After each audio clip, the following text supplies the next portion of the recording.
स्वागत है आप सभी का हमारे चैनल आरोग्य रस में, जिसमें हम आज आपके लिए लेकर आए हैं पतंजलि का आरोग्यवटी, जो इस प्रकार के पैक में आते हैं। देख सकते हैं पतंजलि आरोग्यवटी 80 टेबलेट के पैक में।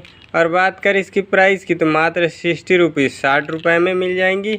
और इसमें डले हुए जड़ी बूटियों की बात करें तो ये देख सकते हैं गिलोय, नीम, तुलसी, ये 3 प्रकार के जड़ी बूटियों से मिलकर बना हुआ है। और बात करें इसकी बेनिफिट्स की तो नाम से ही आप देख सकते हैं आरोग्य, यानी कि शरीर को ये निरोगी रखने में मदद करेंगी। जिन्हें भी सर्दी, खांसी, कफ, बुखार या किसी प्रकार का वायरल फीवर है तो इसे आप सुबह शाम खाली पेट 2-2 टेबलेट ले सकते हैं। धन्यवाद।